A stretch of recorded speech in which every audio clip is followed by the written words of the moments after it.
एक बहुत कॉमन सा सवाल आता है कि जो कि एक बहुत बेसिक सवाल है एस्ट्रोलॉजी का, कि लग्न होता क्या है या असेंडेंट जिसको हम इंग्लिश में कहते हैं, ये एक्चुअली होता क्या है। आप किसी भी ऐप में या कहीं से भी आप एस्ट्रोलॉजी की आप अगर यूज़ करते हो और आप उसमें कुंडली बनाते हैं तो आप देखते हैं कि एक पोर्शन है जिसको लग्न का नाम दिया हुआ है, या अगर आप इंग्लिश में उसको ट्रांसलेट करते हैं तो उसी पोर्शन को असेंडेंट कह रहे होते हैं। So what is it actually, ये है क्या। तो इसको समझते हैं बहुत बेसिक रूप में, पर इसको समझने के लिए आपको पहले एक बात ये समझनी पड़ेगी कि ज्योतिष या एस्ट्रोलॉजी को समझने के लिए आपको पहले एस्ट्रोनॉमी को समझना बहुत ज़्यादा ज़रूरी है। क्योंकि अगर आपको एस्ट्रोनॉमी के बेसिक्स नहीं आते, यानी कि स्टार्स और प्लैनेट्स और या अर्थ किस तरह से रिवॉल्व करती है सन के अराउंड, वैसा ही क्यों करती है, बाकी प्लैनेट्स जिस तरह से करते हैं वैसा ही क्यों करते हैं, अगर आप इन बेसिक क्वेश्चंस को एस्ट्रोनॉमी के थ्रू या जो गणितीय गणना है प्लैनेट्स की, इसके थ्रू अगर आप आंसर नहीं कर पाएंगे तो आप एस्ट्रोलॉजी को भी समझने में आपको कई बार बहुत बेसिक चीज़ों को समझने में भी चैलेंजेस आएंगे। तो स्टार्ट करते हैं असेंडेंट को समझने से।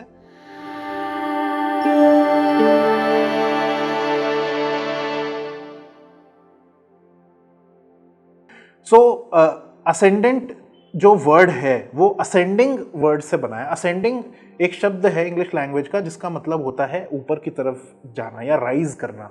तो उस शब्द से असेंडेंट शब्द बनता है। लग्न शब्द इससे नहीं बना है, लग्न के ऊपर हम अलग से बात करेंगे। तो पर है दोनों सेम ही, लग्न और असेंडेंट एक ही चीज होते हैं। तो ऊपर की तरफ जो चीजें जा रही है, पर कौन सी वो चीज है जो ऊपर की तरफ जा रही है, ठीक है।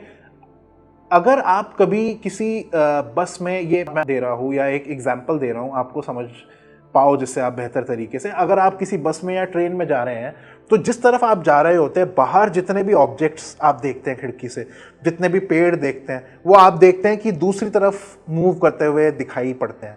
लेकिन क्या वो एक्चुअली मूव कर रहे हैं? वो एक्चुअली मूव नहीं कर रहे हैं, वो हमको उस तरफ हमारे से रिलेटिव यानी हमारे एवज में वो दूसरी तरफ हमको चलते हुए दिखाई पड़ते हैं।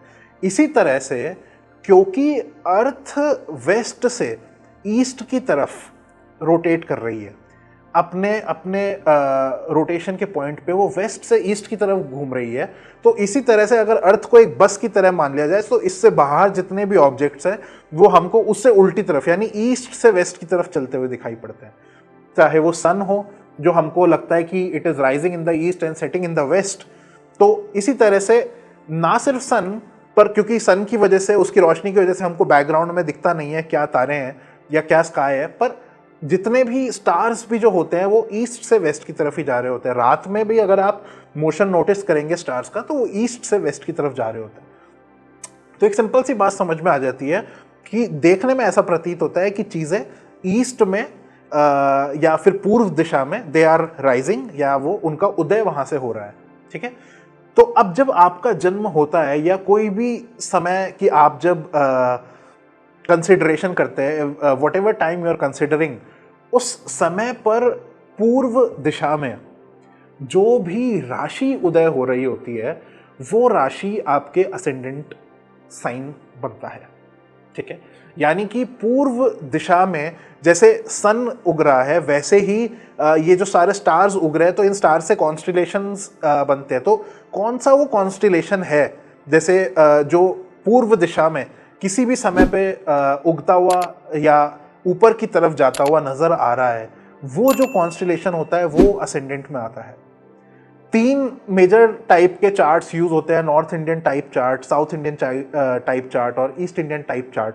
मैं generally north Indian type chart use करता हूं, तो उसी से आपको यहां पे समझा रहा हूं। आप देख पा रहे होंगे कि इसमें एक पोर्शन हाईलाइटेड है। इस पोर्शन को हम कहते हैं फर्स्ट हाउस, और असेंडेंट और फर्स्ट हाउस हमेशा सेम होता है एस्ट्रोलॉजी के अंदर। तो जो भी दिशा किसी के जन्म के समय पे जो भी कॉन्स्टिलेशन या जो भी राशि किसी के जन्म समय पे पूर्व दिशा में उदय हो रही होती है, उस राशि का नंबर हम यहाँ पे लिख देते हैं। तो यहाँ पे 1 से 12 के बीच में नंबर्स लिखे जा सकते हैं।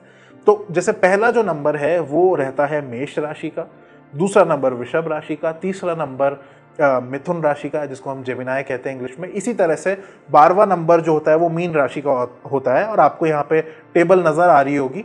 तो जो भी नंबर आपका अगर बर्थ टाइम, बर्थ प्लेस, आपका बर्थ डेट अगर आप डालते हैं कोई भी सॉफ्टवेयर में, और वो जब आपको एक चार्ट बना के देता है, अगर वो एक नॉर्थ इंडियन स्टाइल चार्ट है और इसी तरह का दिख रहा है, तो इस पहले घर में जो भी नंबर लिखा हुआ है वो आपका असेंडिंग साइन या फिर लग्न राशि है। लग्न तो फर्स्ट हाउस है, और लग्न राशि वो राशि है जो उस हाउस के अंदर प्लेस्ड है। तो आई होप आपको ये सिंपल सा फैक्ट समझ में आया होगा। अब हम इसके कुछ फिलोसफिकल साइड पे चलते हैं कि लग्न आखिर रिप्रेजेंट किस चीज़ को करता है। देखिए, जैसे सूर्य उदय होता है, हम इंसान बहुत विजिबली सूर्य और चंद्रमा की जो साइकिल्स है उसको फॉलो करते हैं। जैसे कि सूर्य उदय होने के साथ में करीब करीब उसी समय पे ज़्यादातर लोग जो है संसार में उठ जाते हैं, सूर्य उदय से लेके दोपहर के समय के बीच में। तो ये वो समय है जब हम उठते हैं और अपना काम स्टार्ट करते हैं, और जब सूर्य अस्त हो जाता है और जब चंद्रमा क्षितिज पे आ जाते हैं, तब ज़्यादातर जो लोग हैं उनका सोने का समय हो जाता है।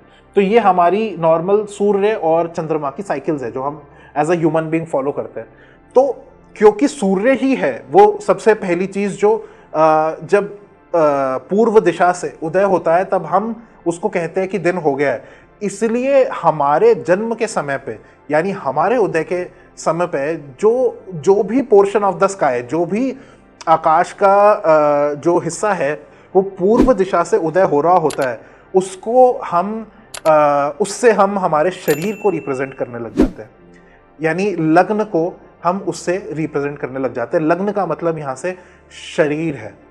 तो इसलिए ये जो फर्स्ट हाउस होता है, इसमें जो भी राशि है वो और फर्स्ट हाउस दोनों मिलके आपके शरीर को रिप्रेजेंट करते हैं, आपको खुद को रिप्रेजेंट करने ये लग जाते हैं। तो ये इम्पोर्टेंस है लग्न का। इस तरह से आप लग्न को देखेंगे एस्ट्रोनॉमी की गणना के हिसाब से। एंड लग्न से होता क्या है, ये बहुत ऑब्वियसली मैंने एक बहुत ही बेसिक वे में आपको बताया है, और लग्न की जो कंप्लीट व्याख्या है उसको करने में बहुत समय जाएगा, उसको समझने में बहुत समय जाएगा कि वो जो फर्स्ट हाउस है, वो जो असेंडेंट है, वो किन किन चीज़ों को रिप्रेजेंट करता है अपार्ट फ्रॉम योर बॉडी। वो सब हम आगे के वीडियोस में देखेंगे। एंड बस हाँ, जाते जाते एक और बात मैं आपको ऐड कर देता हूँ, क्योंकि सूर्य उदय से हम उदय की दिशा तय कर रहे हैं। भाई आप ये भी तो बोल सकते हैं कि वेस्ट में भी तो कोई राशि है उस समय, नॉर्थ को भी तो कोई राशि रिप्रेजेंट कर रही है उस समय, तो ईस्ट ही क्यों ले रहे हो आप? क्योंकि वो असेंड कर रहा है अपवर्ड्स। जब हम उठते हैं सो के, तो हम उठते हैं ऊपर की तरफ और हम उठ के अपना काम शुरू करते हैं। इसलिए उन दोनों चीज़, और ऑब्वियसली हमारी जो ज़्यादा एक्टिविटी है वो हमारे जगने के बाद ही है। हम सोते हुए जो हमारी माइंड की या बॉडी की एक्टिविटी है वो कम है कंपैरेटिवली। तो जो हम अचीव करते हैं वो ज़्यादातर चीज़ें हम तभी अचीव कर रहे हैं जब हम उठे हुए हैं, जो खुद से हम कर्म करके अचीव कर रहे हैं। तो इसलिए सूर्य को एक कारक भी मान लिया, कारक यानी कि एक सिग्निफिकेटर मान लिया गया है फर्स्ट हाउस का और असेंडेंट का। तो जैसे असेंडेंट आपकी बॉडी को रिप्रेजेंट करता है, वैसे ही आपके हॉरोस्कोप में सूर्य की जिस प्रकार से स्थिति है, जैसी उसकी कंडीशन है, वो भी आपकी बॉडी और वाइटैलिटी को रिप्रेजेंट करता है। क्योंकि sun also rises in the east, it is the first thing that rises in the east, और जो सुबह हो गई है ये संदेश देता है आपको। So that is the basic about ascendant. और आई होप आपको ये समझ में आया होगा। ज़्यादा डिटेल्स में आने वाले वीडियोज़ में जाएंगे। Thank you so much.